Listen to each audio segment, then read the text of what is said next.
Hey, Dylan. Hey, Matt.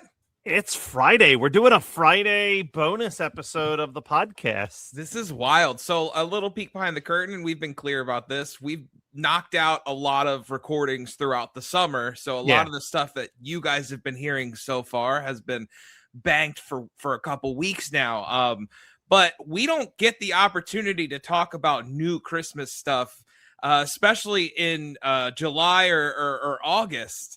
But you and the amazing crew at Geekscape just got back from San Diego Comic-Con, and along with all of the amazing Marvel news and all of the nerd-tacular stuff that happened, we also got a little bit more information about a movie I didn't even know was happening. Well, okay, so let me I'm going to start with this. Yeah. So Wednesday night at Comic-Con, I had to go to a meeting with John. Yes. And Barb walked home to the hotel.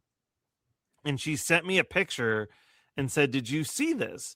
And it was a hang sign that said Scrooge and Marley. And she's like, "There's this like old dilapidated house in between these two restaurants that has like fake snow and everything outside of it." And I was like, "Oh, I wonder what that's about." You know what I mean? Like, I didn't think anything of it. Okay.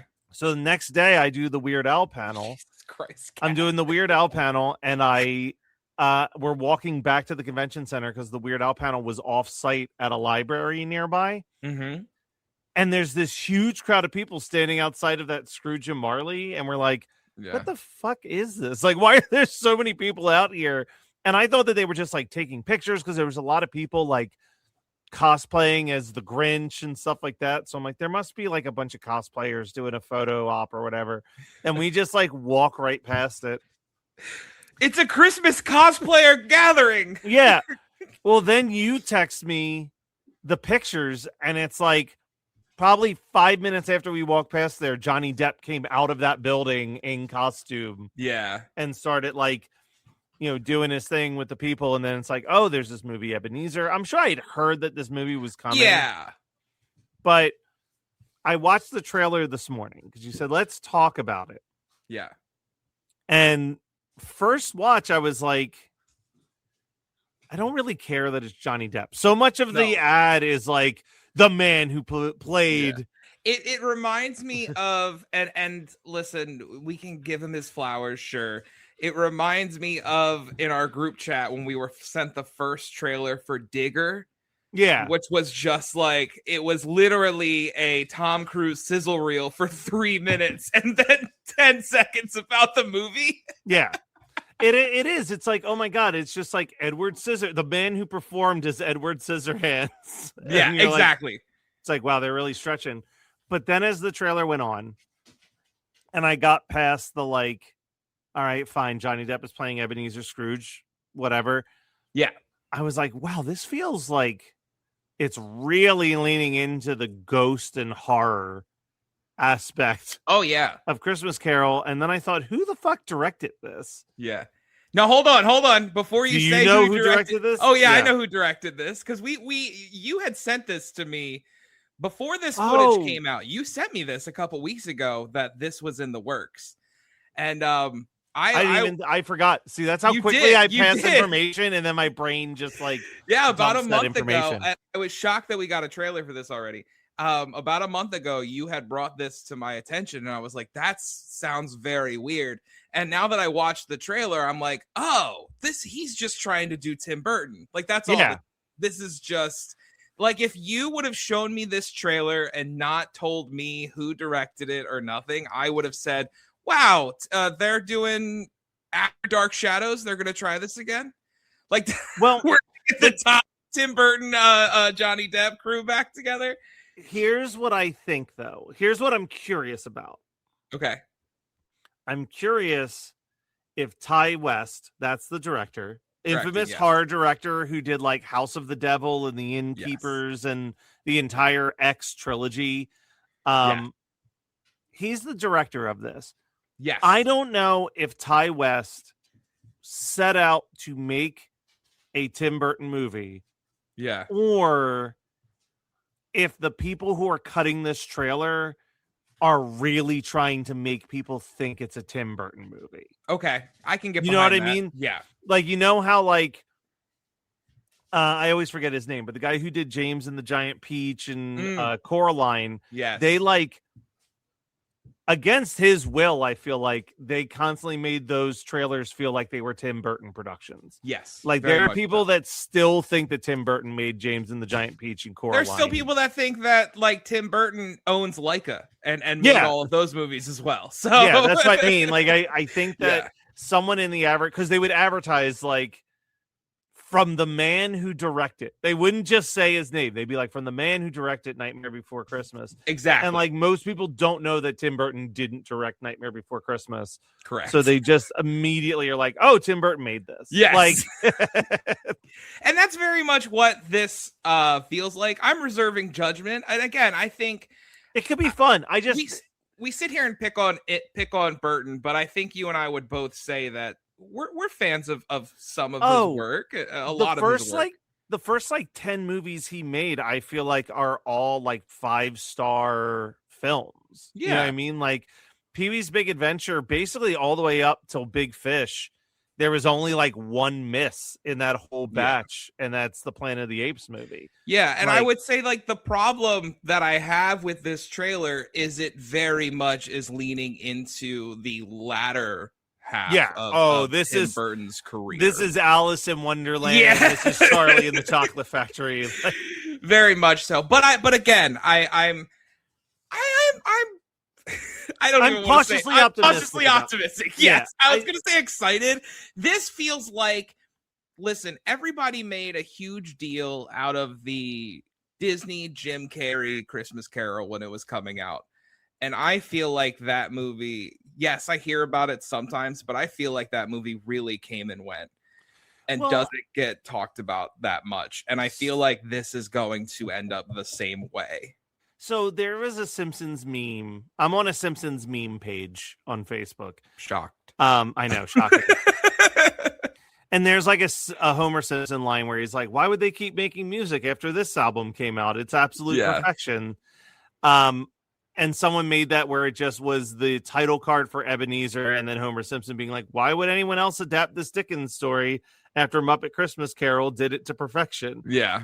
And like, you'll be hard pressed to find someone who is as big of a fan of the Christmas Carol in general and like what the message of that book is as I am. Yep. But I do think that there's a nugget of truth that like, since 1992, when Muppets Christmas Carol has come out, there has not been an iconic adaptation of that story.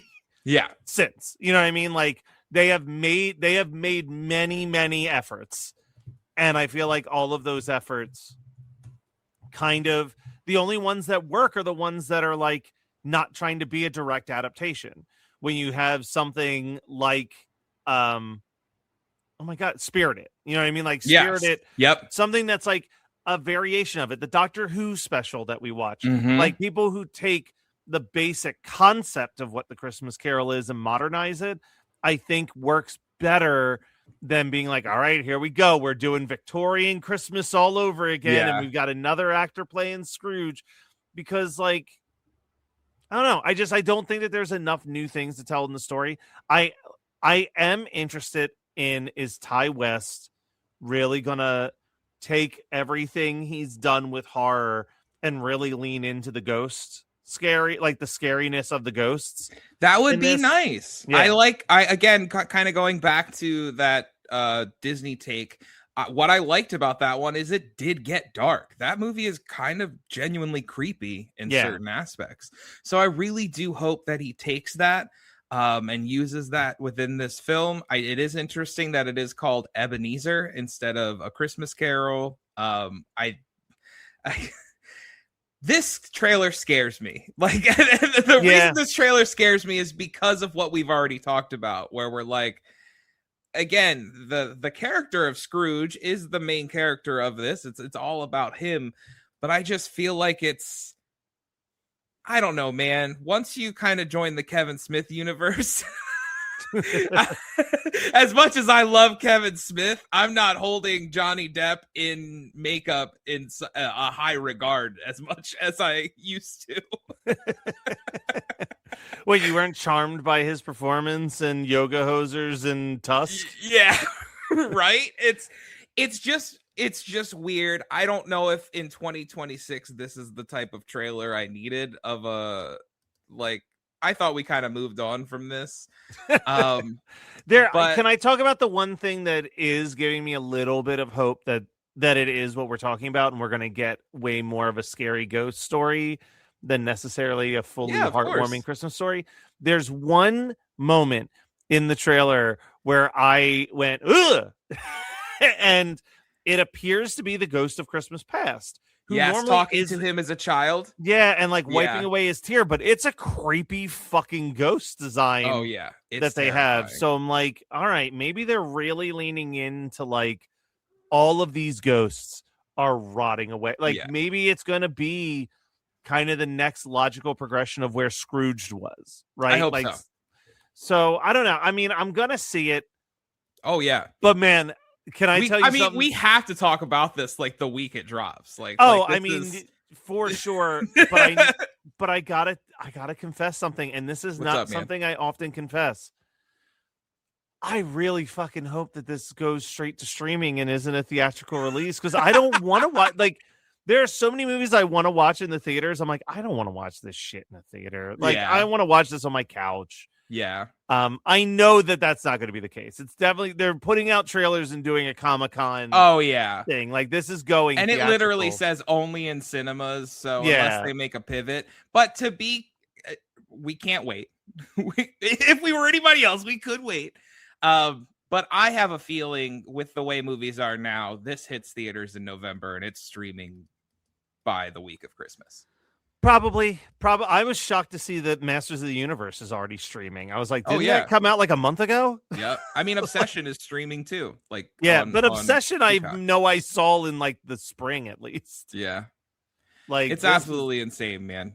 But the turnaround time is psychotic these days. What is your take on Ty West? Is in the past? I'm a fan that he has made. Same. I think that he's not a flawless filmmaker. No, but I think that even in his misses, there's usually like interesting things happening. Yeah, I will say I think I'm one of the. I think a lot of people preferred Pearl. I still think X is the best part of that 3-film trilogy. It's the one that I enjoy watching the most. I think we can all agree on what the worst of that trilogy was. Yes, it's the one that I don't remember a thing. What is stuck in my mind. Yeah, that one was not his best effort. No, I did not know he directed an episode of Widow's Bay. So that makes sense, because I did know that, and I only knew that because when I was watching it, I went, "Holy shit, Ty West made it." It's the one that's like a period piece. Oh, nice. Yeah, I do enjoy that episode, and our boy from Midnight Mass comes back in that episode. Yeah, the only other thing, like, I feel like there are people who are I'm only speaking within the realm of the Horror Movie Night podcast, I suppose. Mm-hmm. But people seem to be occasionally quite divided on Innkeepers. And I think that Innkeepers is like one that I just like more and more as I watch it. Okay. I'm not sure if you've seen Innkeepers, have any feelings on Innkeepers. I listen, man, that was around the time of horror where all of these directors were kind of making their name, things hitting DVD, that him, Wingard, like all that whole crew. I couldn't tell you much about Innkeepers. Like, I don't remember much. I remember more about The House of the Devil. That's fair. Love that flick, but I don't remember much about Innkeepers, man. So what's your take? I like it. I know that it's a very debated movie amongst people, and I understand why. But I walked away liking it. I know that a lot of people are like, "Oh, it's really boring." I think it's very atmospheric. So I mean, is it the one that I'm always going to want to put on? No, but it's a good October, like, atmospheric, spooky ghost story. I really enjoy The Sacrament. And I know that he gets some flack of that just being Jonestown. And I'm like, no, I think it was a good way to do that in a modern type setting 100%. with the way that they did that, the Vice interviews and whatnot. So I really like that movie. I'm looking forward to this. Have you looked at the cast, at least on IMDb? I did see that I clocked him in the trailer too, but I did see that we've got Ron Weasley in there. We've got Ron Weasley. Apparently Ian McKellen is in this. Yeah, as well as Jacob Marley. Yeah. Daisy Ridley. Then it's kind of less impressive, but it's a pretty stacked 3 leads for sure. Very much so. Very much so. Listen, if we get real Victorian England type sets, we get solid ghost makeup and a semi decent performance from Johnny Depp, it's going to be a good time. Well, there's only one other thing I feel like we have to say, Dylan. Yeah. Good afternoon. Good afternoon. You're listening to the Geekscape Network.